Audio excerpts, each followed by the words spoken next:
আচ্ছা শ্রুতি, বিয়ের পর মেয়েদের বাচ্চা হয় কি করে? প্রতিদিন ভালোবাসার নতুন নতুন গল্প পেতে চ্যানেলটি সাবস্ক্রাইব করে পাশে থাকা বেল বাটনে ক্লিক করুন। বাসর ঘরের সদ্য বিবাহিত স্বামীর মুখে এমন একটা কথা শুনে যেন আকাশ থেকে পড়ল প্রতিশ্রুতি। এটা কার সাথে বাবা মা বিয়ে দিয়েছে ওকে? কি হলো, কথা বলছো না কেন? তুমি রাগ করলে নাকি? না, রাগ করার কি আছে? আমি রাগ করব কেন? নিজের সর্বশক্তি কাজে লাগিয়ে চরম অনিচ্ছা সত্ত্বেও একটু মুচকি হাসল প্রতিশ্রুতি। তাহলে বলো না, কিভাবে হয় মেয়েদের বাচ্চা? আচ্ছা, প্রথম আমার সাথে মজা করছে না তো? দেখতে তো ভীষণ সহজ সরল, ইনোসেন্ট, যেন ভাজা মাছটা উল্টে খেতে জানে না, এমন টাইপের একটা ছেলে সে। ওর সারল্য আর সততা দেখেই তো মা বাবা সম্বন্ধটা করে। কিন্তু সরল বলে কোনো মানুষ এতটাও সরল হতে পারে যে স্বামী স্ত্রীর শারীরিক সম্পর্কের মানেই বোঝে না? এটাও কি সম্ভব এই যুগে? স্ত্রীর সাথে মজা করার মতো মানুষ নয় প্রথম, এটা খুব ভালো করেই জানে প্রতিশ্রুতি। প্রতিশ্রুতি লক্ষ্য করছে ওর স্বামীর হাত কাঁপছে। কি হলো, আপনার হাত পা কাঁপছে কেন? আপনি কি কোনোভাবে ভয় পেয়ে আছেন? না না, ভয় পাবো কেন? এটা আমার অনেক আগের একটা রোগ বলতে পারেন। রোগ? কিসের রোগ? মেয়েদের কাছাকাছি গেলেই কেন জানি না হাত পা কাঁপে আমার। জানি না কেমন হয় এটা। কেন, আগেও কি কোনো মেয়ের কাছাকাছি গিয়েছিলেন আপনি? আরে না, কি যে বলো না তুমি। তবে অনেকেই কাছে আসতে চেয়েছিল, কিন্তু আমার দুরবস্থা দেখে তারা নিজেরাই পালিয়ে যায়। ওহো, তাই? আচ্ছা, আপনি সত্যিই জানেন না কিভাবে বাচ্চা হয়? না, জানি না।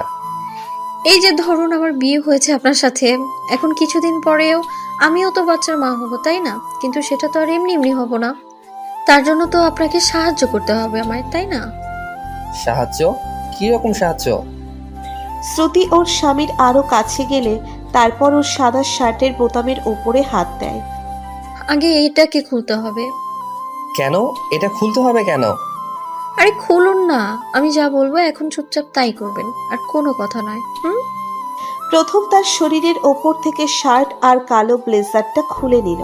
শ্রুতি তাকে একটা টান মেরেই নিচের ওপরে ফেলে দিল। মুহূর্তেই হকচকিয়ে উঠল প্রথম। এটা কি করছো তুমি? খুব লজ্জা করছে তাই না? আচ্ছা, নিজের চোখ দুটো বন্ধ করুন, তবেই আর লজ্জা করবে না। এই বলে শ্রুতি প্রথমে জিন্সের বেল্টের উপরে হাত দিল। বেল্টটা খুলে নিল সে। ওর হাতের স্পর্শে সাপের মতো মোচড়াতে লাগলো প্রথম। এরপরে জিন্সটা নিচে টান দিয়ে খোলার চেষ্টা করতেই শ্রুতির ওপর থেকে লাফ দিয়ে উঠে পড়ল প্রথম। চি চি চি, তোমায় ভালো মেয়ে মনে করেছিলাম আমি। এ কি অসভ্যতা করছো তুমি? আমার জামা কাপড় খুলে কি করতে চাইছো এসব? আমি থাকবো না এই ঘরে। এই বলে ঘর থেকে বেরিয়ে গেল প্রথম।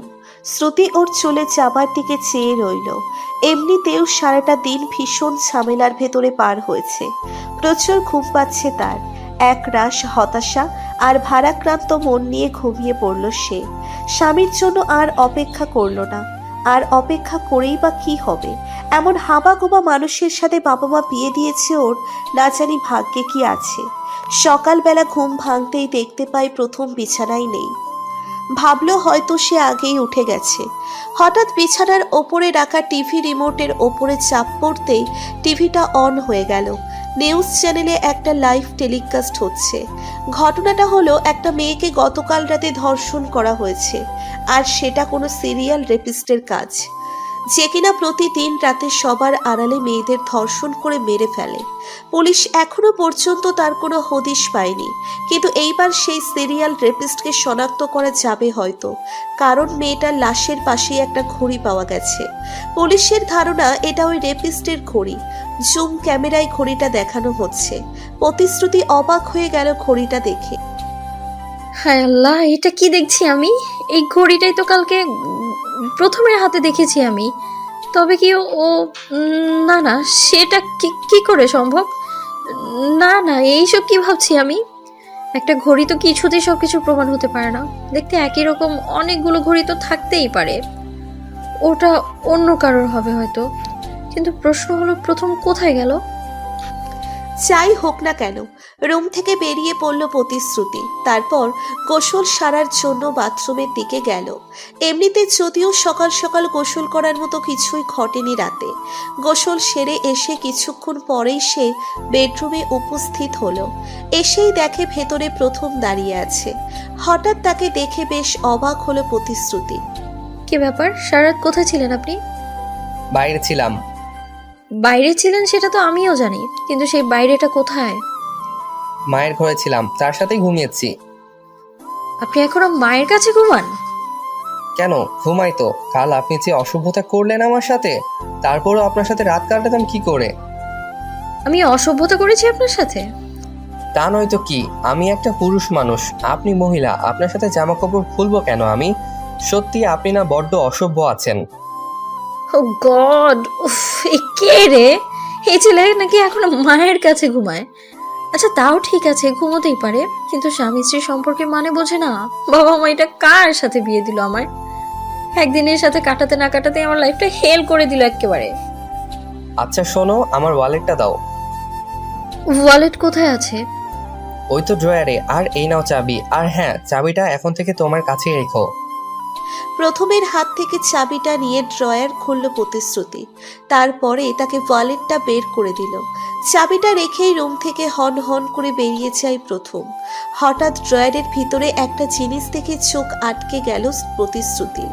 জিনিসটাকে উঠিয়ে চোখের সামনে ধরল। একটা ভাঙা চশমা। চশমাটার এক প্রান্ত ভেঙে আছে।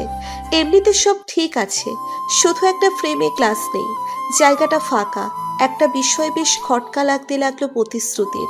আজ থেকে 3 বছর আগের কোনো এক রাতের ঘটনা। প্রতিশ্রুতির জীবনের সব থেকে ভয়ানক অধ্যায় রচিত হয় সেই রাতে, যা মনে পড়লে আজও তার শরীর শিউরে ওঠে।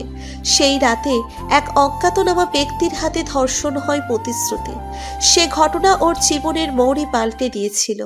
ওর শ্বশুর বাড়ির লোক সে ব্যাপারে কিছুই জানে না, তাদের জানতে দেওয়া হয়নি। কিন্তু সেদিনের ধর্ষণের সাথে চশমার কি সম্পর্ক, চলুন জেনে নেওয়া যাক।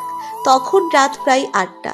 স্কুল থেকে বাড়ি না ফিরে নিজের এক আত্মীয়কে দেখতে হসপিটালে যায় প্রতিশ্রুতি। হসপিটাল থেকে বেরোতে প্রায় সন্ধ্যা হয়ে যায়। বাসার উদ্দেশ্যে গাড়ি খুঁজতে থাকে সে। প্রায় আধা ঘন্টা পার হয়ে যায়, কোনো গাড়ি পাওয়া গেল না। হঠাৎ একটা ট্যাক্সি পেয়ে গেল। উৎসাহে ড্রাইভারকে ভাড়া পর্যন্ত জিজ্ঞেস না করে সে ট্যাক্সিতে উঠে পড়ে। প্রতিশ্রুতি লক্ষ্য করলো গাড়ির ভিতরে আরো একজন লোক বসে আছে। বলে রাখি, তখন শীতকাল ছিল। লোকটা একটা কোট আর ক্যাপ পরিহিত। এমনভাবে তার মুখমণ্ডল ঢাকা ছিল যে বাহির থেকে কিছুই বোঝা যাচ্ছিল না। ড্রাইভার আপন করে তার গাড়ি চালাচ্ছিলেন। লোকটার সাথে বসতে ভীষণ অস্বস্তি ফিল হচ্ছিল প্রতিশ্রুতির, কিন্তু তখন করার কিছুই ছিল না। এক পর্যায়ে সে লোকটা এসে তার পাশেই বসলো। প্রতিশ্রুতি কিছু একটা বলতে যাবে, ঠিক তখন লোকটা একটা রুমাল বের করে তার মুখের সামনে ধরল। তারপর আর তার কিচ্ছু মনে নেই। ধীরে ধীরে চোখ জোড়া বন্ধ হয়ে আসে। যখন চোখ খুলল, নিজেকে একটা অন্ধকার ঘরের ভিতরে আবিষ্কার করলো প্রতিশ্রুতি। কেউ আগে থেকেই চোখ দুটো বেঁধে দিয়েছে, তাই কিছুই দেখা যাচ্ছে না। তবে এইটুকু বুঝতে পারছে যে একটা বিছানার ওপরে আছে। নিশ্চয়ই জায়গাটা কোনো ঘরের রুমের ভিতরে হবে। কেউ আছো? কে নিয়ে আসলো আমাকে এখানে? কেউ আছো? চারপাশ থেকে কোনো প্রত্যুত্তর আসলো না। কি হলো, আমার কথা উত্তর দিচ্ছ না কেন? কেউ কি আছো? হঠাৎ মনে হলো কেউ একটা যেন ঢুকলো ঘরের ভিতরে। দরজাটা বন্ধ করার একটা আওয়াজ আসলো। তারপর সে ধীরে ধীরে বিছানার উপরে উঠল। অন্ধকারে কিছু দেখতে না পেরে হাত হাতড়াতে লাগলো।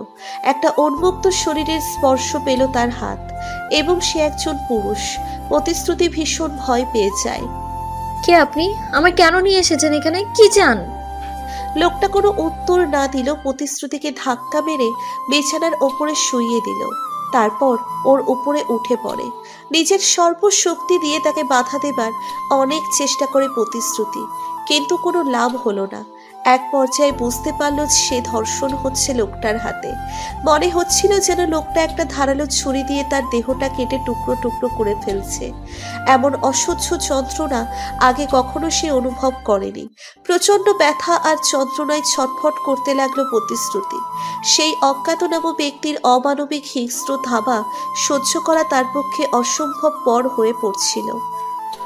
ছাড়ুন আমায়, এবার ছেড়ে দিন প্লিজ, মরে যাব আমি, আর সহ্য করতে পারছি না। লোকটা ওর কথায় কর্ণপাত করল না। সে তার নিজের শরীরের চাহিদার শেষ বিন্দু পর্যন্ত মিটিয়ে প্রতিশ্রুতিকে ছেড়ে দিল। তারপর চোখের বাঁধনটা খুলে দিয়ে দ্রুত বাইরে চলে যায়। চোখ মেলে কোনো ক্রমে বিছানার ওপরে উঠে বসল প্রতিশ্রুতি। ওর সারা শরীর যেন অবশ হয়ে আছে। বিছানার চাদরের ওপরে রক্তের দাগ স্পষ্ট। একটু পরে পাশেই একটা চশমার ভাঙা অংশ চোখে পড়ে প্রতিশ্রুতির। লোকটার সাথে হাতাহাতি করার সময় চশমার ফ্রেম থেকে একটা গ্লাস আলাদা হয়ে গিয়েছিল। সেটা এখনো মনে করতে পারছে প্রতিশ্রুতি। প্রথমে ড্রয়ারে পাওয়া চশমার ভাঙা অংশটা যেন সেই রাতের বিছানায় পড়ে থাকার চশমারই অংশ বিশেষ। অকস্মাৎ নিচের মনটা একটা অজানা ভয়ে কেঁপে উঠল প্রতিশ্রুতির। এরপর রাতের ওই ঘর থেকে প্রতিশ্রুতিকে উদ্ধার করা হয়। পুলিশ অনেক খুঁজেও তদন্ত চালিয়েও ধর্ষকের সন্ধান পেল না। জীবনের কালো অধ্যায়টা ধীরে ধীরে মুছে যেতে থাকে প্রতিশ্রুতির জীবন থেকে। কিন্তু আজকে আবারও সেই স্মৃতি যেন মাথা চাড়া দিয়ে উঠল তার। এই প্রথমের ভেতরে কিছু একটা তো নিশ্চয়ই চলছে, নয়তো একটা পূর্ণবয়স্ক মানুষ যে কিনা শারীরিক সম্পর্কে মানেই বোঝে না, এও কি হয়? আচ্ছা, এমনটাও তো হতে পারে ও সবটা জানে, সবটা বোঝে, শুধু একটা মুখোশ পরে আছে। কিন্তু কেউ কোনো কারণ ছাড়াই এরকম একটা হাবাগোবা টাইপ কেন সেজে থাকবে? তবে কি সেদিনের সেই ধর্ষণ আর আজকে টিভিতে দেখা ঘটনার সাথে কোনো যোগাযোগ আছে প্রথমের?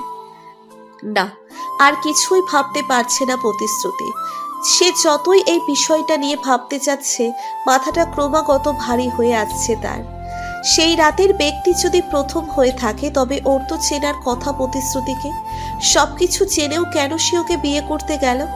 না, নিজের স্বামীর বিষয়ে অহেতুক চিন্তা করছে প্রতিশ্রুতি। দু একটা ঠুনকো আন্দাজি প্রমাণের জন্য নিজের সহজ সরল স্বামীকে সন্দেহ করাটা চরম অন্যায় হচ্ছে তার। ড্রয়ারটা খুলে ভেতরে জিনিসগুলো ভালো করে দেখতে থাকে প্রতিশ্রুতি। সেইভাবে দেখার মতো কিছুই চোখে পড়ল না। হঠাৎ খুঁজতে খুঁজতে একটা কাগজের খাম চোখে পড়ল তার। খামটাকে ড্রয়ার থেকে বের করে খুলে দেখতে লাগলো প্রতিশ্রুতি। ভেতর থেকে কতগুলো ছবি বেরিয়ে আসলো। সবগুলোই মেয়েদের ছবি। এদের আগে কখনো দেখেনি প্রতিশ্রুতি। কিন্তু মেয়েদের ছবি ও স্বামীর ড্রয়ারে এলো কি করে কিছুই বুঝতে পারছে না। ওর জানা মতে প্রথমের তেমন কোনো আগ্রহ নেই মেয়েদের ব্যাপারে। তবে ওর কাছে এতগুলো মেয়ের ছবি আসলো কোথা থেকে? এগুলোও নিজে রেখেছে নাকি অন্য কেউ রেখে দিয়েছে, কে জানে। একটু পরে মনে হলো কেউ একটা ওর কাঁধে হাত রাখলো পেছন থেকে। চমকে উঠল প্রতিশ্রুতি। কি ব্যাপার, আপনি এত তাড়াতাড়ি ফিরে এলেন? কেন, আমি আসাতে কি খুব অসুবিধা হলো তোমার? না না, অসুবিধা হবে কেন? আপনার ঘরে আপনি ছাড়া আর কে আসবে? তোমার হাতে কি এগুলা? কি লুকিয়ে রাখছ? তেমন কিছু না, ড্রয়ারের ভেতরে পেলাম। তুমি আমার অনুমতি ছাড়া ড্রয়ারে হাত দেবে না কখনো। যেগুলো বের করেছো রেখে দাও। হ্যাঁ হ্যাঁ, রাখছি। দেখো, সরি, আমি কখনো কারো উপরে রাগ করি না। আজ জানি না কেন রাগ হলো আমার। তুমি কিছু মনে করো না। আপনার বউ তো আমি, আপনি শাসন করবেন না তো কে করবে? আমি রাগ কেন করতে যাব? এই বউ বউ বলবে না একদম, ভীষণ লজ্জা লাগে আমার। ন্যাকা এসেছে লজ্জাবতী নারী, এটা কে জুটেছে কপালে আমার? কিছু বললেন? না না, কিছু বলিনি তো। আচ্ছা, আপনাকে আমার বউ বলবো না তো কি বলবো? বুঝতে পারছি ভীষণ লজ্জা লাগে আপনার। জানি না কি বলবে। এভাবে স্বামী বউ একদম বলো না আমার সামনে। এছাড়া যা খুশি ডাকো। এই বলে ঘর থেকে বেরিয়ে গেল প্রথম। স্বামীর চলে যাবার দিকে চেয়ে একটা হাসি দিল প্রতিশ্রুতি। কিন্তু তার মনে একটা খটকা এখনো যেন রয়ে গেছে। সেটা হলো ছবিগুলো। এই ছবিগুলো কাদের আর এই ঘরে কেন, সেটা আর তার জানা হলো না। এরপর দুপুরবেলা বাবার বাসা থেকে একটা ফোন কল আসে প্রতিশ্রুতি। প্রথমকে বললে প্রথম যেতে চাইল না, তাই বাধ্য হয়ে প্রতিশ্রুতিকে একাই যেতে হলো। যদিও বিকেলেই ফেরার সিদ্ধান্ত হয়েছে, কিন্তু নিজের বাড়ি থেকে বেরোতে প্রায় সন্ধ্যা হয়ে আসলো প্রতিশ্রুতির। যদিও বাড়ির লোক রাতটা থেকে যেতে বলে, কিন্তু প্রথমের কথা চিন্তা করে বাসার উদ্দেশ্যে রওনা দিল সে। রাত তখন প্রায় 8:30। রাস্তায় জ্যামের মাঝে গাড়ি দাঁড়িয়ে আছে প্রতিশ্রুতির। অধৈর্য হয়ে চারিদিকে সে চোখ বুলাচ্ছে আর অপেক্ষা করে যাচ্ছে কখন জ্যামটা কাটবে। হঠাৎ নিজের চোখে একটা অদ্ভুত আর অসংলগ্ন জিনিস আবিষ্কার করে প্রতিশ্রুতি। রাস্তার বিপরীত পাশে একটা গলির ভেতরের যেন প্রথমকে যেতে দেখল সে। ওর সাথে 2-3 জন লোক, সবার চেহারায় কেমন একটা গুন্ডা গুন্ডা ভাব স্পষ্ট। বিষয়টা কি বোঝার জন্য গাড়ি থেকে একা নেমে পড়ল। তারপর সে রাস্তায় দাঁড়িয়ে থাকা গাড়িগুলো পাস করতে করতে গলিটার ভিতরে গিয়ে ঢুকলো। লোকগুলো খানিকটা দূরে আছে ওদের পালের গোদাকে ঠিক দেখা যাচ্ছে না, কারণ তাকে আড়াল করে পিছনে ছেলেগুলো হেঁটে চলেছে। চুপি চুপি তাদেরকে কিছু করতে থাকে প্রতিশ্রুতি। চুপি চুপি তাদেরকে পিছু করতে থাকে প্রতিশ্রুতি। লোকগুলো চারিদিক তাকিয়ে একটা বাসার ভেতরে ঢুকে পড়ল। প্রতিশ্রুতি এক দৌড়ে সেই বাসাটার কাছে যায়। বাসার সামনে একটা আধ খোলা জানালা। জানালাটা দিয়ে উকি মারতেই যা দেখতে পেল, নিজেকে স্থির রাখতে পারল না প্রতিশ্রুতি। হায় আল্লাহ, এইটা কি দেখছি আমি? এ তো প্রথম। ও এইখানে কি করছে? প্রথমের বেশভূষা সম্পূর্ণ অন্যরকম। সেই ছিমছাম সাদামাটা সহজ সরল প্রথমের সম্পূর্ণ উল্টো এর সবকিছু। কিন্তু গলার স্বর, সেটা তো আর পাল্টানো সম্ভব নয়। প্রতিশ্রুতি স্পষ্ট শুনতে পেল ভেতরে প্রথম কিছু একটা বলছে। এই দৃশ্য দেখে ভয়ে হাত পা কাঁপতে লাগলো প্রতিশ্রুতির। তার মানে ও যেটা ভাবছে সেটা সত্যি। এই সবকিছুর সাথে প্রথম জড়িয়ে। লোকজন চলে আসতেই ওই জায়গা থেকে সরে পড়ল প্রতিশ্রুতি, কারণ ও চায় না প্রথম দেখে ফেলুক ওকে বা সন্দেহ করুক। তারপর সোজা নিজের বাসায় চলে আসলো। সারাটা পথ যে কিভাবে জার্নি করে এসেছে একমাত্র সেই জানে। বেডরুমের দরজাটা খুলতেই যেন মাথায় বাজ পড়ল তার। প্রথমে একটা ম্যাগাজিন হাতে বিছানার উপরে শুয়ে আছে, পাশেই একটা চায়ের কাপ। এ কি তুমি? এই তোমার বিকালে আসা হলো? বেডরুমের দরজাটা খুলতেই যেন মাথায় বাজ পড়ল প্রতিশ্রুতির। প্রথমে একটা ম্যাগাজিন হাতে বিছানার ওপরে শুয়ে আছে, পাশেই একটা চায়ের কাপ। আপনি আপনি এইখানে? হ্যাঁ, এখানে। না তো কি অন্য কোথাও থাকার কথা ছিল নাকি আমার? না, এটা হতে পারে না। এটা হতে পারে না, কিছুতেই না। বিড়বিড় করে কি বলছো এগুলা? আমি তো বুঝতে পারছি না কিছুই। আর তুমি এভাবে আমতা আমতা করছোই বা কেন? আপনি কখন আসলেন ঘরে? কখন আসলাম মানে কি? আমি তো সন্ধ্যা থেকেই বাসায় আছি। তুমি আসতে লেট করেছো বলে ভীষণ টেনশন হচ্ছিল। ইভেন ফোন করেছিল কয়েকবার, দেখো রিসিভ করনি তুমি। প্রতিশ্রুতির মাথার ওপর দিয়ে যাচ্ছে সবকিছু। একটু আগে নিজের চোখে প্রথমকে দেখে এসেছে সে, এখন কিনা প্রথম দিব্যি বসে আছে ওর সামনে। সব থেকে বড় কথা, প্রথমের ব্যবহার দ্বারা বিন্দুমাত্র মনে হচ্ছে না ও কিছু একটা লুকাচ্ছে। সেই রকম কিছু হলে ওর চোখ মুখে সেই ছাপ স্পষ্ট ফুটে উঠত। প্রথম যদি এখানেই থেকে থাকে, তবে ওখানে ওটা কে ছিল? না, বাড়ির অন্য কারোর সাথে কথা বলতে হবে এই বিষয়ে, না তো আজকের পেটের ভাত হজম হবে না আমার। বেডরুম থেকে বেরিয়ে গেল সে। তারপর ড্রয়িং রুমে আসলো। ড্রয়িং রুমে প্রথমেই ছোট ভাই সার্থক বসে বসে টিভি দেখছে। ভাবিকে হনহন করে আসতে দেখে উঠে দাঁড়ালো সে। কি হয়েছে ভাবি? সবকিছু ঠিক আছে তো? তোমার আসতে এত রাত হলো কেন? সেসব কথা পরে হবে, আগে তুমি আমার একটা কথার উত্তর দাও তো ভাই। কথা? কি কথা বলো? আজ সন্ধ্যা থেকেই তো বাসায় আছো তুমি, তাই না? হ্যাঁ, কিন্তু কেন? আচ্ছা, তোমার ভাইয়া কি কোথাও বেরিয়েছিল সন্ধ্যার পরে বা তারও আগে? হ্যাঁ, কি বললে তুমি? ভাইয়া সন্ধ্যার পরে বাসা থেকে বেরোবে? ওর ব্যাপারে কিছুই জানো না এখনো তুমি ভাবি? কি জানি না আমি। ও হলো একটা ভিতর হাতটি। সন্ধ্যার পরে বাথরুমে যেতে পর্যন্ত মানুষ লাগে ওর। একা একা যেতে পারে না। বাসা থেকে বের হওয়া তো দুঃস্বপ্ন। বুঝেছি। আচ্ছা, আজকে বেরিয়েছিল কেন বলো? না, আমি তো দেখিনি। সন্ধ্যার পরে নিজেকে ঘরে ঢুকিয়ে দরজা বন্ধ করেই ছিল। আমি 2 মিনিট আগে চা দিয়ে আসলাম। ও তাই? আচ্ছা, তুমি এই প্রশ্ন কেন করছো সেটা তো বললে না। ভাইকে বাইরে দেখছিলে নাকি? না, কিছু না, তুমি টিভি দেখো, আমি আসছি। আর আমি যে এগুলো জিজ্ঞেস করেছি তোমার ভাইয়ের সাথে শেয়ার করো না আবার। আচ্ছা, বলবো না। সার্থক আবার টিভি দেখায় মনোনিবেশ করে। প্রতিশ্রুতি সিঁড়ি বেয়ে উপরে চলে গেল।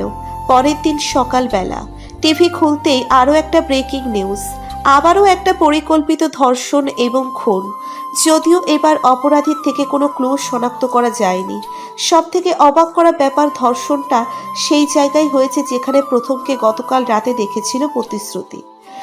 সেই জায়গায় গতরাতে একটা মেয়েকে ধর্ষণ করে খুন করা হয়েছে। পুলিশের ধারণা এটা ওই সিরিয়াল রেপিস্টের কাজ। হন্যে হয়ে পুলিশ খুঁজছে তাকে, কিন্তু কোনো কাজ হচ্ছে না। অপরাধী এত পরিকল্পিত আর সূক্ষ্মভাবে কাজগুলো করছে, পুলিশ তার পর্যন্ত পৌঁছানোর কোনো রাস্তা খুঁজে পাচ্ছে না। প্রথম খুন খারাপি, রক্তারক্তি, ধর্ষণ এগুলো সহ্য করতে পারে না। প্রতিশ্রুতি লক্ষ্য করলো টিভি নিউজ দেখে ভীষণ ভয় পেয়ে আছে সে। এমন একটা মানুষ ধর্ষণের মতো কাজ করতে, এটা সত্যিই বড্ড অবাস্তব আর অবিশ্বাস্য। বিকেলবেলা বাড়ির ছাদে বসে আছে প্রতিশ্রুতি। একা বসে বসে পুরো দিনের ঘটনাগুলোর কথা ভাবছে সে। হঠাৎ নিচের দিকে চোখ পড়তেই দেখতে পায় প্রথম গ্রাউন্ড ফ্লোর থেকে বেরিয়ে রাস্তার সামনে এসে দাঁড়ালো। তারপর চারিদিকটা ভালো করে তাকাতে থাকে। ওর আচরণ বড্ড সন্দেহজনক মনে হচ্ছে প্রতিশ্রুতির কাছে। কেমন জানি একটা আতঙ্ক বা লুকোচুরি ভাব নিয়ে দাঁড়িয়ে আছে ওর স্বামী। চারিদিকটা চোরের মতো ওইভাবে তাকিয়েই দেখছে। প্রতিশ্রুতি তাড়াতাড়ি ছাদ থেকে নেমে গেল। তারপর লিফট করে সোজা গ্রাউন্ড ফ্লোরে। ওর চোখের সামনে থেকে প্রথম একটা ক্যাবে উঠে পড়ে। তারপর ড্রাইভারকে নির্দেশ করতেই সে এগিয়ে যায় সামনে। না, কিছু তো একটা হচ্ছে। আমার এক্ষুনি প্রথমকে পিছু করতে হবে, দেখতে হবে ও ঠিক কোথায় যাচ্ছে আর কি করতে চাইছে। এখন আর হাত পা গুটিয়ে বসে থাকলে চলবে না। তারপর সেও একটা ট্যাক্সি করে প্রথমকে ফলো করতে থাকে। রাস্তায় গাড়ির সংখ্যা কম ছিল বলে খুব সহজেই প্রথমকে ফলো করা যাচ্ছিল, নয়তো এতক্ষণে হয়তো গাড়ির ভিড়ে হারিয়ে ফেলতে হতো। হঠাৎ মনে হলো প্রথম গাড়িটা থেমে গেল। কাছে এসে দেখলো সত্যিই তাই। গাড়ি থামিয়ে প্রথম একটা বিল্ডিংয়ের ভেতরে ঢুকলো। ঢোকার আগে চারপাশটা তাকিয়ে নিল সে। এই দৃশ্য দেখে প্রতিশ্রুতিও তার গায়ে থামিয়ে বিল্ডিংটার সামনে এসে দাঁড়ায়। সে ভাবছে এখন তার ভেতরে যাওয়া ঠিক হবে কিনা।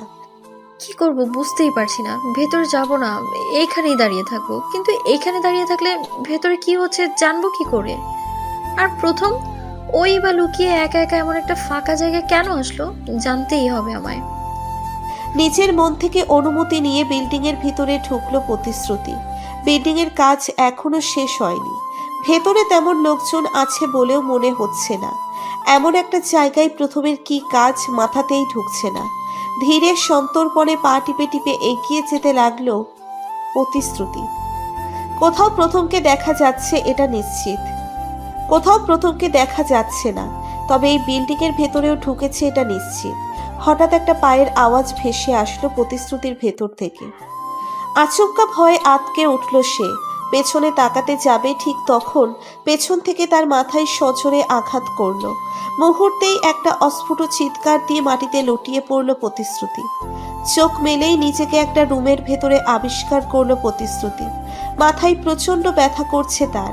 তবে জায়গাটা ভীষণ পরিচিত মনে হলো তার কাছে। মনে হচ্ছে আগেও যেন এই জায়গাতে এসেছে, কিন্তু এই অবস্থায় ঠিক মনে করতে পারছে না। একটু পরে ঘরের ভেতরে কেউ এসে ঢুকলো। লোকটাকে দেখেই মুহূর্তেই চমকে উঠল প্রতিশ্রুতি। এ কি তুমি? আমি তোমার বাড়িতে এলাম কি করে? তার আগে বলো, ওই বিল্ডিংয়ে কি কাজ ছিল তোমার? আর কারা ছিল ওরা? কেউ একটা তোমার মাথায় আঘাত করে ফেলে রেখেছিল। কি বলবো আর আমি। আচ্ছা, তুমি আমায় বাঁচিয়ে এনেছো তাই না? কিন্তু তুমি ওই জায়গাটা কি করে পৌঁছলে? কি করে পৌঁছালাম মানে? আমি ওখানেই ছিলাম। তুমি তো আমার পেশাটা জানো নাকি আমার সাথে সেটা ভুলে গেছো? আমি তোমাকে আজও ভুলিনি নির্জন। আর তুমি যে একজন ইঞ্জিনিয়ার সেটাও ভুলিনি।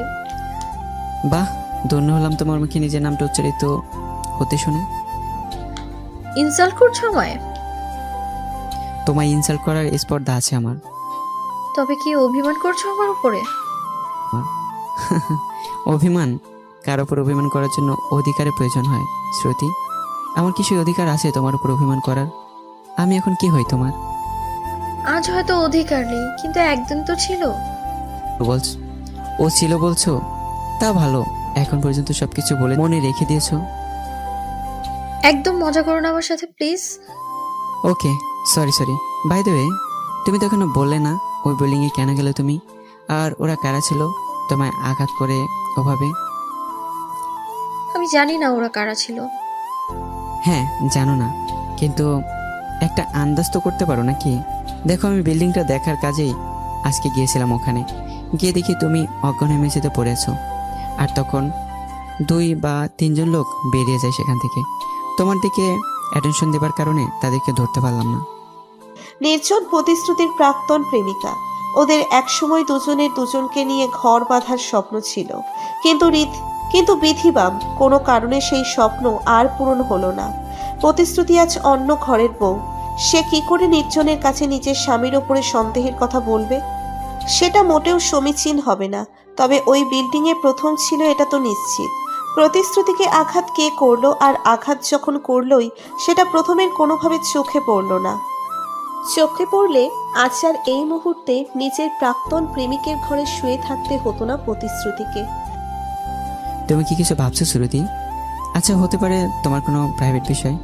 আমি প্রশ্ন করে বিব্রত করতে চাই না তোমায়। আমি শুধু চাই তুমি সুস্থ থাকো আর ভালো থাকো। একটা প্রশ্ন করি তোমায়, কিছু মনে করো না। বলো। বিয়ে করোনি নাকি এখনো সিঙ্গেল? বিয়ে? আসলে শ্রুতি, কি মনে হয় জানো, আমার ভাগ্যে সংসার করা নেই। যদি থাকতো আজকে। কি থেমে গেলে কেন? কি আজকে? না, কিছু না। আমার মনে তোমার এখন বেরোনো উচিত। জানি যেতে অনেক কষ্ট হবে, তাও যেতে হবে। তুমি আমায় পৌঁছে দিবে একটু?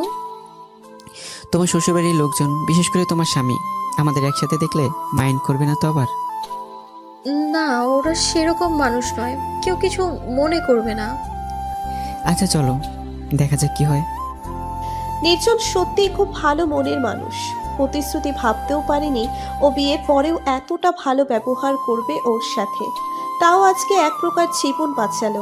প্রতিশ্রুতি সৃজনের সাথে বাইরে বেরিয়ে পড়ল। ওরা দুজনে একটা ট্যাক্সি নেয়। বাসায় পৌঁছতে প্রায় ঘন্টা খানেক লাগলো। নির্জন যদিও বাসা পর্যন্ত গেল না, রাস্তার মোড়েই ছেড়ে দিয়ে আসলো প্রতিশ্রুতিকে। মাথায় ব্যান্ডেজ নিয়ে মাথায় ঢুকলো প্রতিশ্রুতি। প্রথম নিজের স্ত্রীকে আহত অবস্থায় দেখে বেশ ঘাবড়ে গেল। শ্রুতি, কি হয়েছে তোমার? তুমি আঘাত পেলে কি করে? আমার কি হয়েছে না হয়েছে সেটা আপনার না জানলেও চলবে। তার আগে বলুন, আপনি আজকে বাসা থেকে বেরিয়ে কোথায় গিয়েছিলেন? এ কি হলো? তুমি এভাবে রেগে কথা বলছো কেন? আমি কোথায় গিয়েছিলাম মানে? আমি স্পষ্ট দেখেছি আপনাকে বাসা থেকে বেরিয়ে যেতে। মিথ্যে বলার একদম চেষ্টা করবেন না। আমি কোথাও যাইনি শ্রুতি, বিশ্বাস করো আমায়। আর তুমি আমার সাথে এভাবে কথা বলছো কেন? কি হয়েছে বলবে? না, কিছু হয়নি, আমি ঠিক আছি। কিছু হয়নি মানে? তোমার মাথায় ব্যান্ডেজ কেন? বলছি, আগে এক গ্লাস পানি আনুন আমার জন্য প্লিজ, খুব তেষ্টা পেয়েছে। প্রথম কিচেনে ছুটে যায় পানি আনার জন্য। প্রতিশ্রুতি প্রথমকে যতই দেখছে ততই অবাক হচ্ছে। কতটা কেয়ারিং ও। স্ত্রীকে আহত অবস্থায় দেখে ওর চেহারায় বদলে গিয়েছে একেবারে, যেন নিজের সবটুকু উজাড় করে দিতে চাইছে। এমন একটা মানুষকে সন্দেহ করতেও মন বাধা দিচ্ছে প্রতিশ্রুতি। কিন্তু আজকে সে প্রথমকে নিজের চোখে সন্দেহজনকভাবে বেরিয়ে যেতে দেখেছে। ওর সেই দেখা মিথ্যে হয় কি করে? একটু পরে প্রথম এক গ্লাস পানি নিয়ে ছুটে আসলো। প্রতিশ্রুতি পানির গ্লাসটা হাতে নিয়েই ঢকঢক করে পুরোটা সাবার করে দিল। তারপর ধীরে ধীরে সোফার উপরে গিয়ে বসে।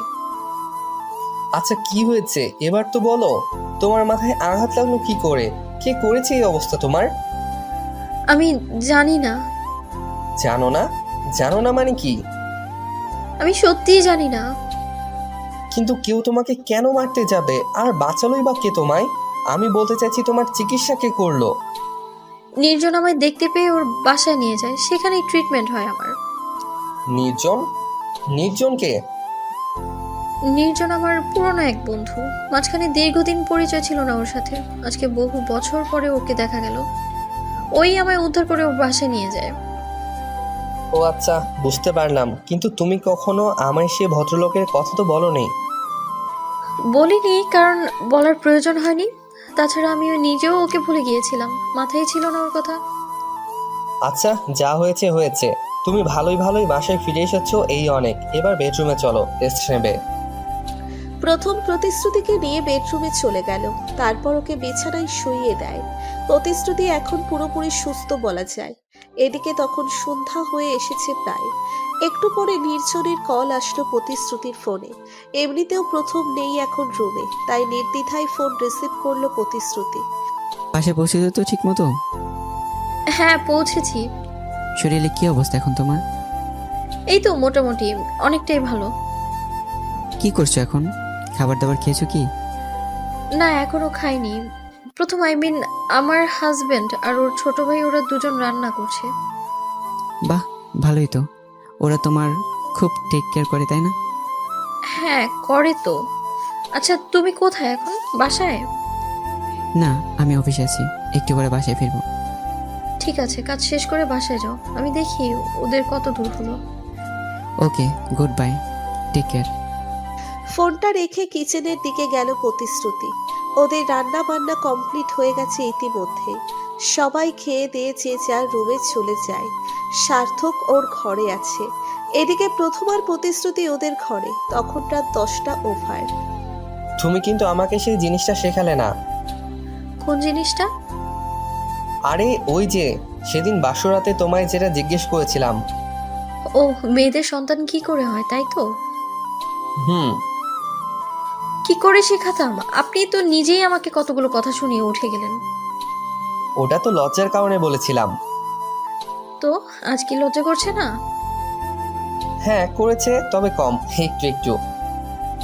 আপনি আমার সাথে মজা করছেন, তাই না? আমি জানি আপনি সব জানেন, সব বুঝতে পারেন, শুধু শুধু বোকা বানালেন আমায়, তাই না?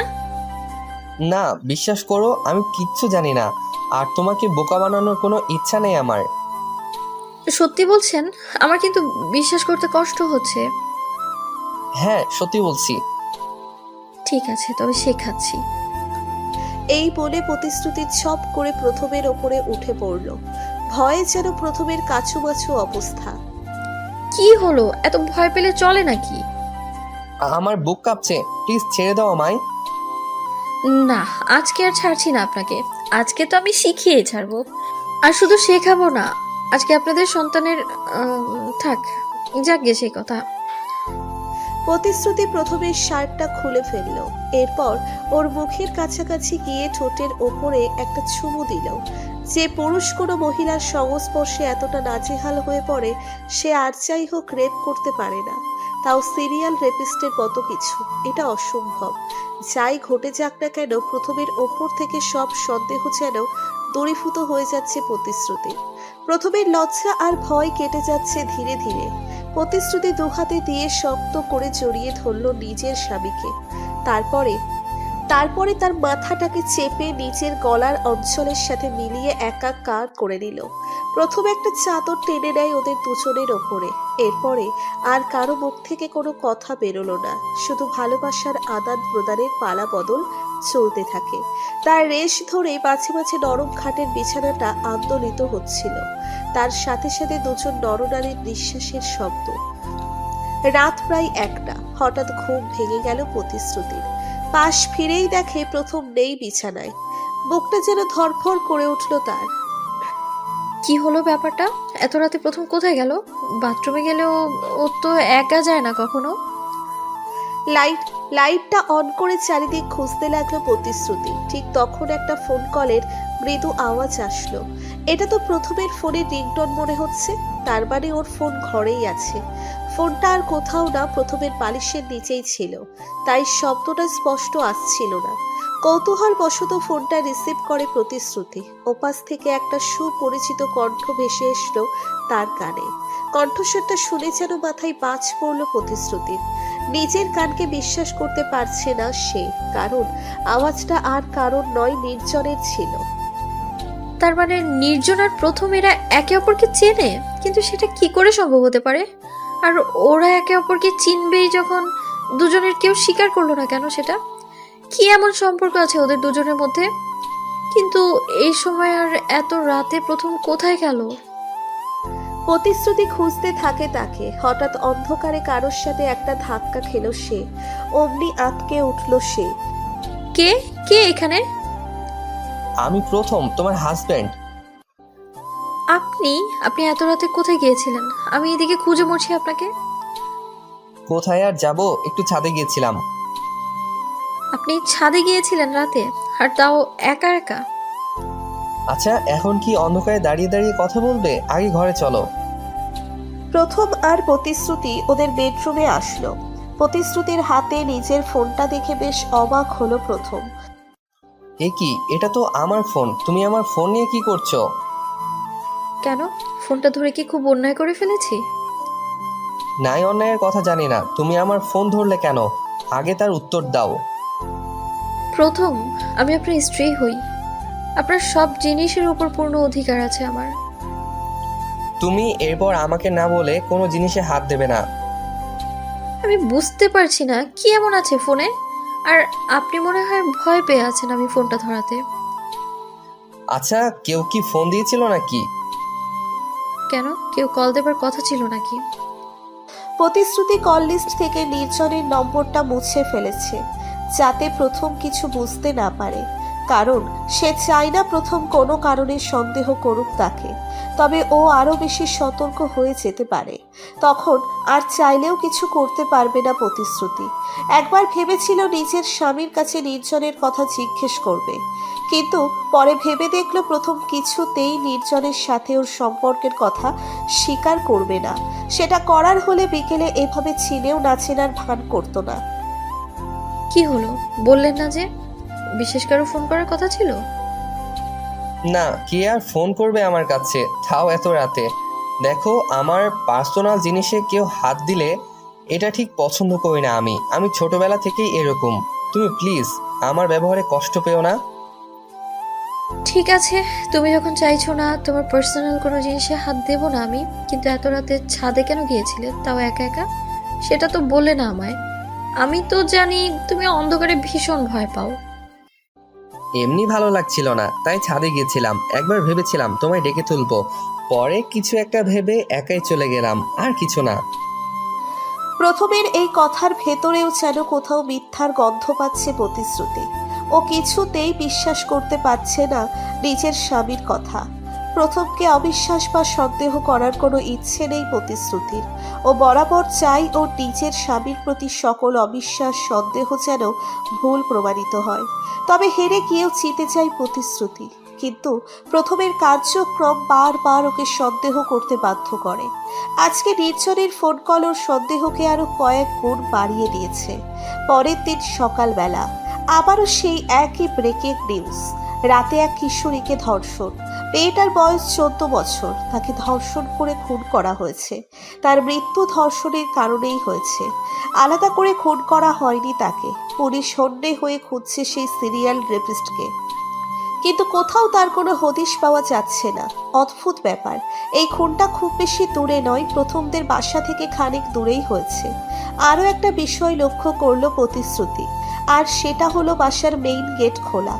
এত সকালে সাধারণত গেট খোলা হয় না বাসার। কেয়ারটেকারকে ডেকে তুলল প্রতিশ্রুতি। আঙ্কেল, এত সকাল সকাল গেট খোলার কারণ কি? আপনাকে তো বলা হয়েছিল 7টার পরে গেট খুলতে। আমি গেট খুলবো কি আর মামুনি, কালকে রাতে চাবি তো আমার কাছে ছিল না। চাবি আপনার কাছে ছিল না মানে? কার কাছে ছিল চাবি? সন্ধ্যাবেলা বড় মালিক, মানে তোমার হাজবেন্ড, চাবিটা নিয়েছিল আমার কাছ থেকে। আপনার কাছ থেকে চাবি নিয়েছে মানে? আমি যত দূর জানি বাসায় তো ডুপ্লিকেট চাবি আছে। তবে বড় সাহেব বললেন চাবিটা নাকি হারিয়ে গেছে, তাই উনি আমার থেকে চাবিটা চেয়েছিলেন। আচ্ছা, আপনি চাবি নেবার কারণ জিজ্ঞেস করেননি? না, জিজ্ঞাসা করিনি তো। আর আমি কেনই বা জিজ্ঞাসা করতে যাব মামুনি? মালিকের নিশ্চয়ই কোনো কাজ ছিল, তাই নিয়েছে। আচ্ছা, বুঝতে পেরেছি, আপনি যান। প্রতিশ্রুতি নিশ্চিত প্রথম রাতে বাইরে বেরিয়েছিল। কিছুই মাথায় ঢুকছে না প্রতিশ্রুতির। তার মানে ওর ছাদে যাওয়ার কথা মিথ্যে ছিল? কিন্তু এত বড় একটা মিথ্যে কেন বললো প্রথম? না, প্রথমকে বড্ড ছাড় দেওয়া হয়ে যাচ্ছে। ওকে এবার কিছু জিজ্ঞেস করতেই হবে। ওর থেকে রাতে বাসা থেকে বেরিয়ে যাওয়ার কারণটা জানতেই হবে, তাতে যাই হয়ে যাক। এই ভেবে প্রতিশ্রুতি গেট থেকে বাসার সিঁড়ির দিকে পা বাড়াবে, ঠিক তখন একটা লোক এলো। তার হাতে একটা পার্সেলটা প্রতিশ্রুতির নামে। লোকটা পার্সেল দিয়েই চলে যায়। গেটের সামনে দাঁড়িয়েই পার্সেলটা খুলল প্রতিশ্রুতি। এর ভেতরে একটা চিঠি আছে মনে হচ্ছে। খোলার পরে তার ধারণা সঠিক প্রমাণ হলো। চিঠিটা খুলতেই দেখলো ভেতরে কয়েকটা লাইন লেখা। 249টা ডান, আর একটা মাত্র রেপ বাকি, তবেই 250 হবে। আর এটাই হবে আমার জীবনের শেষ রেপ, আর সেটা তোমার দ্বারা পূর্ণ হতে চলেছে। তৈরি থেকো। লেখাগুলো পড়ে ভয়ে আর আতঙ্কে হাত পা কাঁপতে লাগলো প্রতিশ্রুতির। চিঠিটা কে পাঠালো তার কাছে? তার কোনো নাম বা ঠিকানা উল্লেখ নেই। তবে যেই পাঠাক না কেন, সে যে একজন ভয়ানক সাংঘাতিক লোক, এই বিষয়ে কোনো সন্দেহ নেই। হঠাৎ প্রতিশ্রুতির মনে হলো কেউ যেন ওর সামনে এসে দাঁড়ালো। মুহূর্তেই চমকে উঠল সে। কি হলো?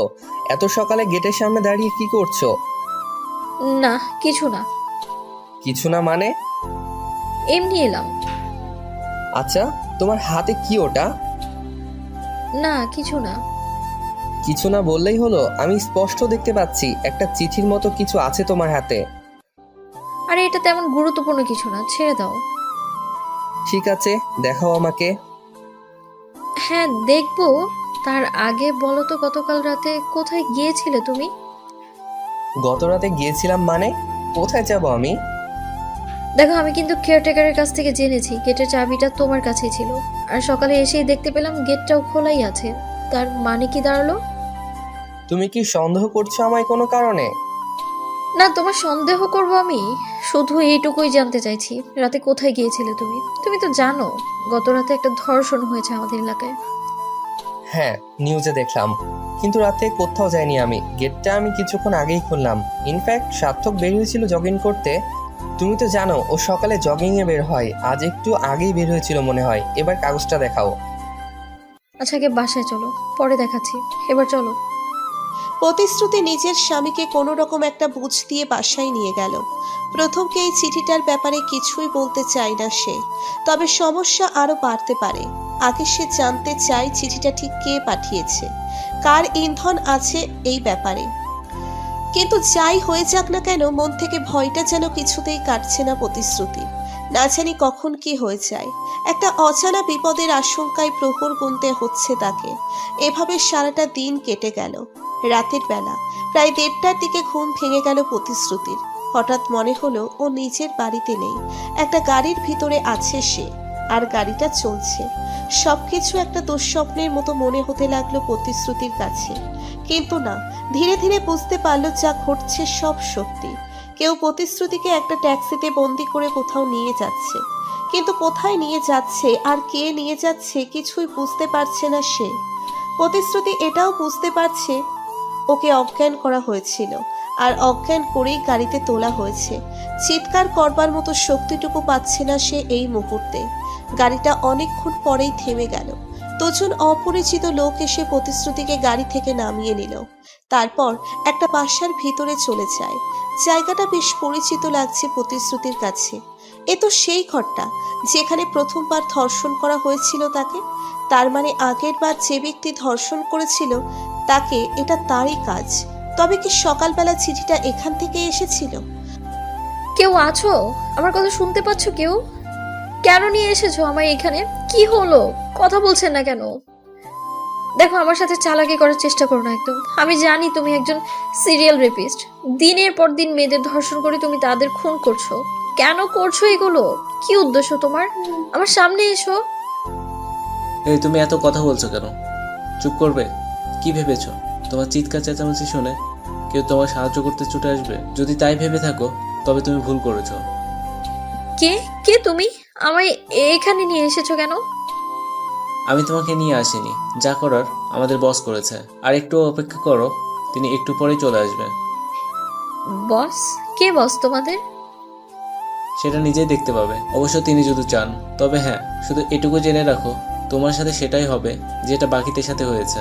নিজের চরম সর্বনাশের জন্য অপেক্ষা করতে থাকো। ভয় আর আতঙ্কে প্রতিশ্রুতির প্রাণ ওষ্ঠাগত প্রায়। ওর অনুমান তার মানে সত্যি। ভয়ঙ্কর কিছু ঘটতে চলেছে প্রতিশ্রুতির সাথে। প্রতিশ্রুতি জানে না কে ওকে নিয়ে এসেছে ওখানে, আরও নিজের বাড়ি থেকে অজ্ঞান অবস্থায় গাড়ির ভিতর চলে আসলো এটাও জানা নেই। প্রথমদের বাড়ি থেকেই তাকে কিডন্যাপ করা হয়েছে, এটা তো ঠিক, কিন্তু প্রথম, সার্থক, অন্যান্য লোকজনেরা কোথায় ছিল তখন? বাসার এত মানুষের চোখের আড়াল থেকে অন্য কেউ এসে প্রতিশ্রুতিকে কিডন্যাপ করলো কি করে? বিশেষ করে প্রথম, কিছুই মাথায় ঢুকছে না প্রতিশ্রুতির। একটু পরে দরজার বাইরের সেই লোকটা আবারও বলে উঠল। এই তো বস এসে গেছে আমাদের। প্রতিশ্রুতির কানে রুমের দরজাটা খোলার শব্দ কারোর কানে ভেসে আসলো, সাথে পায়ের আওয়াজ। ভীষণ পরিচিত যেন সেই পায়ের আওয়াজ তার। অন্ধকারে কিছুই বোঝা যাচ্ছে না। লোকটা ধীরে ধীরে ঘরের ভিতরে ঢুকলো, পা টিপে টিপে এগিয়ে যেতে লাগলো প্রতিশ্রুতির দিকে। কে কে তুমি? সাহস থাকলে আমায় দেখা দাও। এভাবে অন্ধকারে লুকিয়ে আছো কেন? আমার কাছে আসবে না, একদম কাছে আসবে না। দূরে থাকো, আমার থেকে একদম দূরে থাকো। লোকটা আরো কাছে আসলো প্রতিশ্রুতির। তারপর প্রতিশ্রুতির সাথে ধস্তাধস্তি শুরু হয় তার রীতিমতো। লোকটা প্রতিশ্রুতির সাথে খারাপ কিছু করতে চাইছে, কিন্তু কিছুতেই যেন পেরে উঠছে না ওর সাথে। পেছনের দিকে এগোতে এগোতে কিছু একটা হাত স্পর্শ করলো প্রতিশ্রুতির। সে বুঝতে পারলো লোহার ভারী কোনো জিনিস মনে হচ্ছে। নিজেকে বাঁচানোর একটা শেষ চেষ্টা করতেই হবে, তাতে যা হবার হোক। এই ভেবে সেই রডটা উঠিয়ে সজোরে লোকটার মাথায় আঘাত করলো। মুহূর্তে আটকে উঠল সে। প্রতিশ্রুতি বুঝতে পারলো তার মাথা ফেটে গেছে হয়তো। লোকটা একটু একটু করে নির্জীব হয়ে আসছে। সে প্রতিশ্রুতির উপরে জোর জবরদস্তি করার শক্তি হারিয়ে ফেলছে যেন। এটাই পালানোর মোক্ষম সুযোগ। এর দুর্বলতা সুযোগ নিয়ে পালাতে হবে প্রতিশ্রুতিকে। লোকটাকে ধাক্কা মেরে ফেলে দিয়ে বিছানা থেকে উঠে পড়ল প্রতিশ্রুতি। তারপর এক দৌড়ে দরজার দিকে গেল। অদ্ভুত ব্যাপার, সেই লোকটা আর নেই সেখানে, তাই পালাতে আর অসুবিধে হলো না প্রতিশ্রুতির। বাড়িটা থেকে বের হয়ে সোজা রাস্তায় বেরিয়ে পড়ল প্রতিশ্রুতি। তারপর ছুটতে লাগলো। নিজের দীর্ঘশ্বাসের আওয়াজ নিজেই শুনতে পাচ্ছে সে। ছুটতে ছুটতে হঠাৎ সে রাস্তার মাঝখানে হোঁচট খেয়ে পড়ল। মনে হলো প্রথমের গলার আওয়াজ শুনল। শ্রুতি, শ্রুতি, তুমি এখানে? এত রাতে রাস্তায় কি করছো তুমি? আপনি এখানে এলেন কি করে? আরে আমি খুঁজে মরছি তোমায়। এত রাতে তুমি বাসা থেকে বের হলে কেন বলো আমায়। আমি বাসা থেকে বের হইনি, কেউ জোর করে নিয়ে এসেছিল আমায়। কি বলছো কি তুমি এগুলো? কে জোর করে তোমায় আমার বাসা থেকে তুলে এনেছে? কে সে? তার নাম বলো। আমি দেখিনি তাকে, তবে সে এখনো আছে, পালাতে পারেনি নিশ্চয়ই। আপনি জানেন সে আর কেউ নয়। পুলিশ যে সিরিয়াল রেপিস্টকে খুঁজে বেড়াচ্ছে সে সেই ব্যক্তি। ও মাই গড, কি বলছো তুমি এগুলা? তবে তো আমাদের ওকে হাতে নাতে ধরা উচিত। চলো, আমি যাব তোমার সাথে, আমায় নিয়ে চলো। হ্যাঁ, কিন্তু আমাদের এইভাবে যাওয়াটা একদম ঠিক হবে না। আপনি একটা কাজ করুন, পুলিশকে ফোন দিন, আমরা পুলিশ নিয়েই যাব ওখানে। আজ ওর মুখোশ টেনে খুলে ফেলার সুযোগ পেয়েছি, এটা কিছুতেই হারাতে চাই না। একদম ঠিক বলেছ, আমি পুলিশকেই ফোন করছি। কিন্তু তার ভেতরে ও যদি পালিয়ে যায়? না, ও পালাতে পারবে না, আমি নিশ্চিত। আপনি তাড়াতাড়ি ফোন করুন। প্রথম পুলিশ স্টেশনে কল করলো। আধা ঘন্টা বাদে পুলিশ আসে। প্রতিশ্রুতি পুলিশ নিয়ে সেই বাড়িটায় পৌঁছে গেল, সাথে তার স্বামী প্রথম। প্রথমের দিকে তাকাতে পারছে না প্রতিশ্রুতি। বেচারা নিজের বউকে খুঁজতে খুঁজতে আধমরা অবস্থা। সেই বেডরুমের ভেতরে যেখানে প্রতিশ্রুতিকে ধর্ষণের চেষ্টা করা হয়েছিল সেখানে উপস্থিত হয় সবাই। রুমের লাইট অন করা হলো। সবাই দেখতে পাচ্ছে একটা লোক খাটের উপর উপুর হয়ে পড়ে আছে। পুলিশ এগিয়ে গেল তার দিকে। তারপর লোকটাকে ধরে চিৎ করে শুইয়ে দেওয়া হলো। তার চেহারা দেখে আটকে উঠল প্রতিশ্রুতি। এ তো নির্জনকে এই জায়গায় আর এই অবস্থায় দেখতে হবে স্বপ্নেও ভাবতে পারিনি প্রতিশ্রুতি। তার মানে সিরিয়াল রেপিস্ট আর কেউ নয়, নির্জন, প্রতিশ্রুতির প্রাক্তন প্রেমিক। আর প্রতিশ্রুতি ওর হাতেই ধর্ষিতা হয়েছিল আগে। পা থেকে যেন ধীরে ধীরে মাটি সরে যাচ্ছে প্রতিশ্রুতির। নিজেকে কিছুতেই সামলাতে পারছে না সে। ইতিমধ্যেই প্রেস মিডিয়া একত্রিত হলো। লাইট ক্যামেরায় গোটা বাড়ি ঘিরে যায়। আর সেটা হবারই কথা। প্রায় 250 ধর্ষণ এবং খুন করা এক সিরিয়াল রেপিস্ট হাতে নাতে ধরা পড়েছে। এর থেকে বড় ব্রেকিং আর কি হতে পারে? বাড়ির সামনে প্রথমের সাথে দাঁড়িয়ে আছে প্রতিশ্রুতি। ভেতরে ডাক্তার দিয়ে নির্জনকে সুস্থ করানো হচ্ছে। একটু পরে গ্রেপ্তার অবস্থায় নির্জনকে নিয়ে বেরিয়ে আসলো পুলিশ। প্রতিশ্রুতি ভয়ে তাকাতে পারছে না ওর দিকে। নির্জন প্রচুর চিৎকার চেঁচামেচি করছে। আমাকে ছেড়ে দিন, আমি কিছু করিনি, ছেড়ে দিন আমায়, আমি কিছু জানি না। প্রতিশ্রুতি, বাঁচাও আমায়, আমায় ভুল বুঝো না, আমি তোমাকে দর্শন করতে চাইনি, আমি কোনো ক্ষতি করিনি তোমার, বিশ্বাস করো। নির্জনের কথাগুলো শেলের মতো বিদ্ধ হচ্ছে প্রতিশ্রুতির কানে। একবার নির্জনের দিকে তাকিয়ে মুখ ফিরিয়ে নিল সে। যখন নির্জনকে গাড়িতে তোলা হয়, শেষবারের মতো দেখার জন্য একবার ফিরে তাকালো প্রতিশ্রুতি। হঠাৎ একটা অদ্ভুত আর খটকা বিষয় তার চোখে পড়ল। আর সেটা হলো, নির্জনের মাথায় কোনো আঘাতের চিহ্ন নেই, ও এমনিতেই অজ্ঞান ছিল। কিন্তু প্রতিশ্রুতির এখনো স্পষ্ট মনে আছে সে ওই ব্যক্তির মাথায় জোরে লোহা দিয়ে বাড়ি মেরেছিল। তাড়াহুড়োতে পুলিশকে সেই কথা বলতেই ভুলে যায়। সেই আঘাতের চিহ্ন এভাবে কি করে গায়েব হয়ে যেতে পারে? একটা অজানা আশঙ্কায় বুকটা কেঁপে উঠল প্রতিশ্রুতির। নির্জনকে পুলিশের গাড়িতে তুলে দিয়ে যাওয়া হলো। এদিকে প্রতিশ্রুতির মাথায় একটা বিষয় ঘুরপাক খাচ্ছে শুধু, আর সেটা হলো সেই দাগটার কথা। দাগটা এইভাবে নির্জনের মাথা থেকে উধাও হয়ে গেল কি করে, এটাই বুঝতে পারছে না সে। একটু পরে প্রতিশ্রুতি আর প্রথম ওদের বাসায় চলে গেল। তখন প্রায় ভোর রাত, এখনো সকাল হতে অনেকটা বাকি। বাড়িতে এসেই শুয়ে পড়ল সবাই।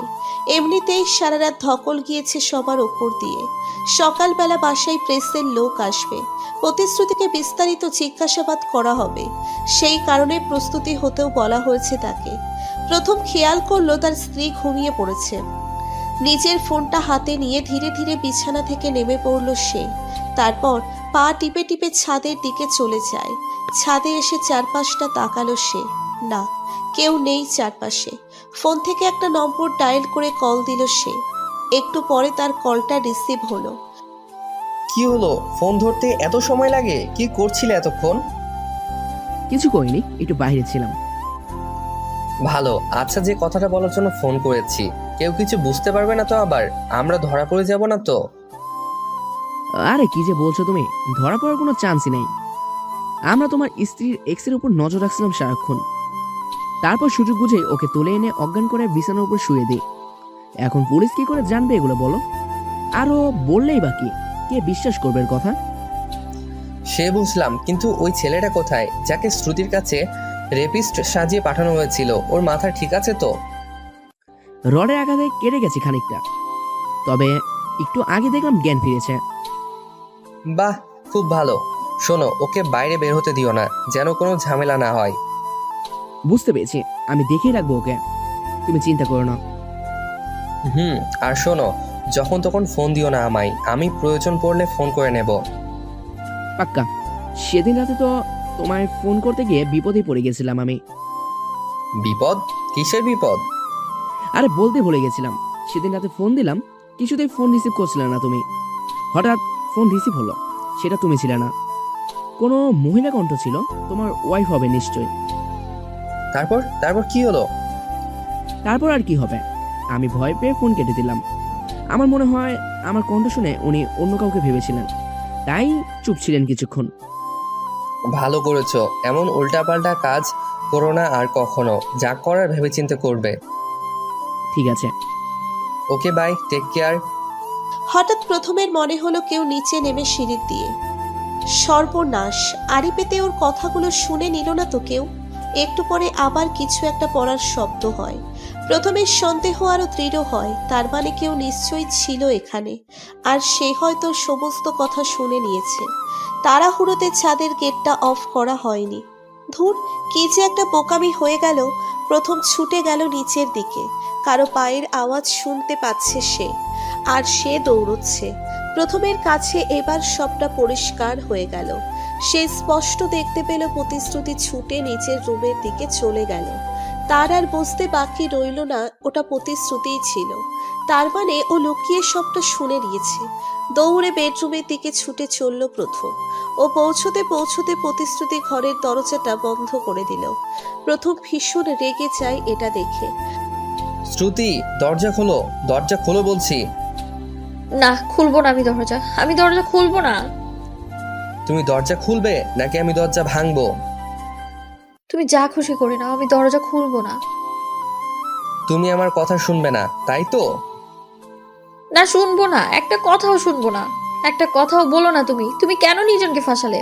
ও কি এমন অন্যায় করেছিল? তার মানে সবটা জেনে গেছো তুমি? হ্যাঁ, আমি তোমার সব কথা শুনেছি।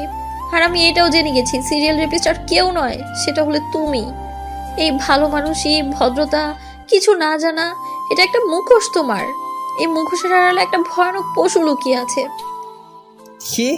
তুই আমাকে পশু বললি? এত বড় সাহস তোর! আজ তোকে শেষ করে দেবো আমি। পারলে দরজাটা খোল। আর কি ভেবেছিস এভাবে বেঁচে যাবি? তোকে যে আমার হাতে মরতেই হবে। সব জেনে গেছিস তুই।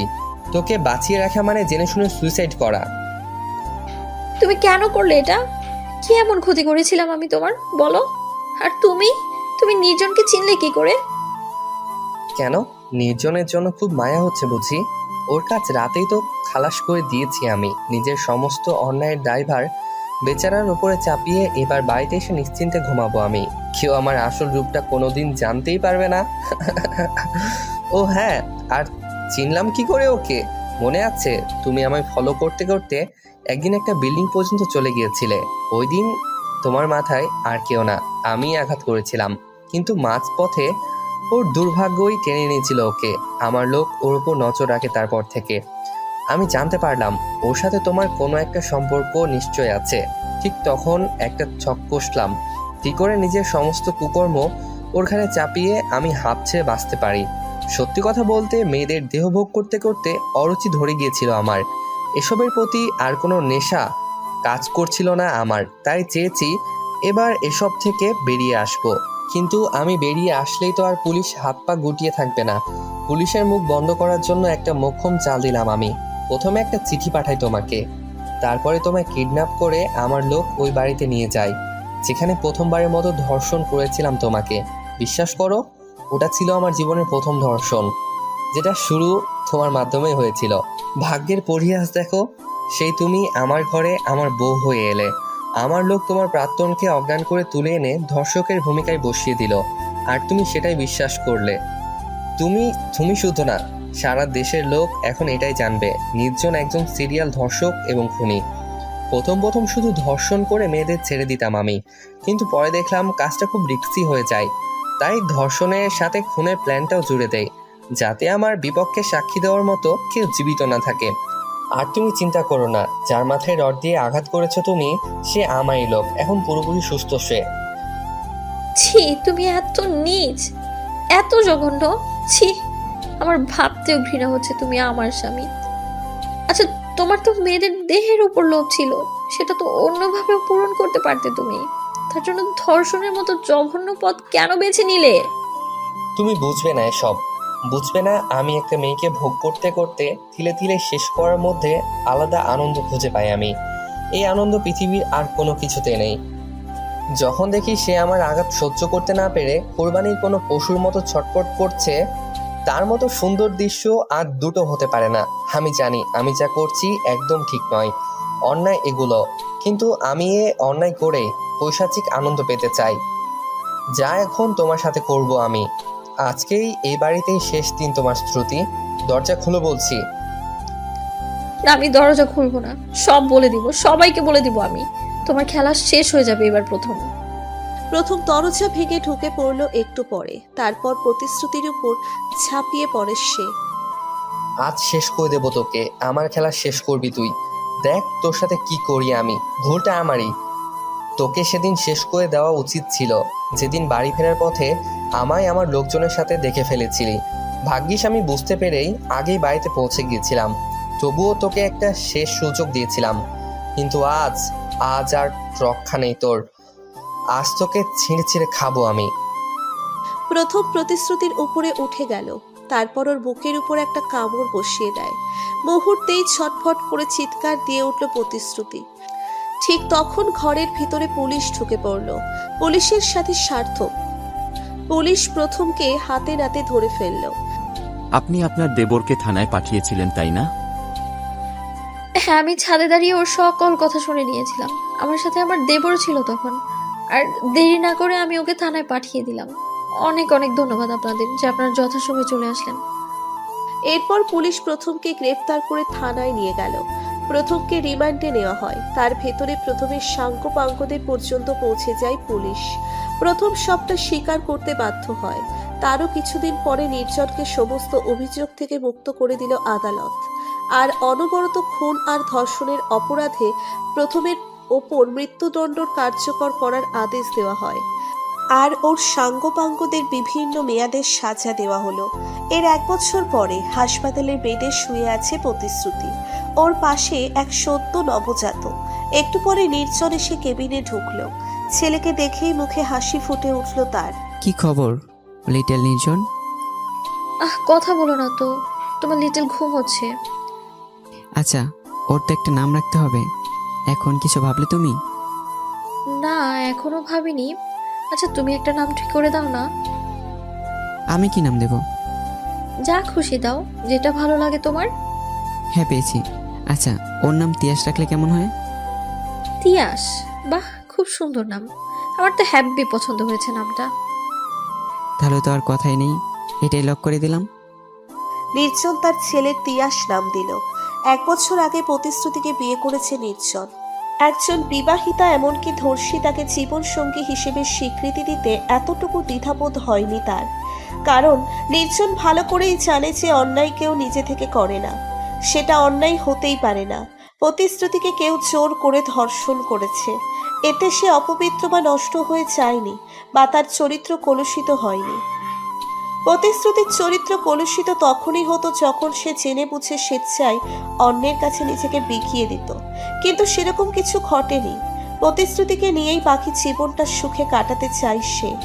জীবনে চলার পথে আজ থেকে বহু বছর আগে প্রতিশ্রুতিকে সব সময়ের জন্য ভালো রাখার যে প্রতিশ্রুতি দিয়েছিল নির্জন, ওর জীবনের সেই প্রথম প্রতিশ্রুতি প্রাণ দিয়ে হলেও রক্ষা করবে সে। এদিকে প্রতিশ্রুতিও তার স্বামীর ভালোবাসায় নিজের ভয়ানক অতীতের আস্তে আস্তে ভুলে যেতে শুরু করেছে। তবে সার্থকের সাথে মাঝে মাঝে দেখা হয় তার। সার্থক নিজেই আসে ওদের কাছে। প্রতিদিন ভালোবাসার নতুন নতুন গল্প পেতে চ্যানেলটি সাবস্ক্রাইব করে পাশে থাকা বেল বাটনে ক্লিক করুন।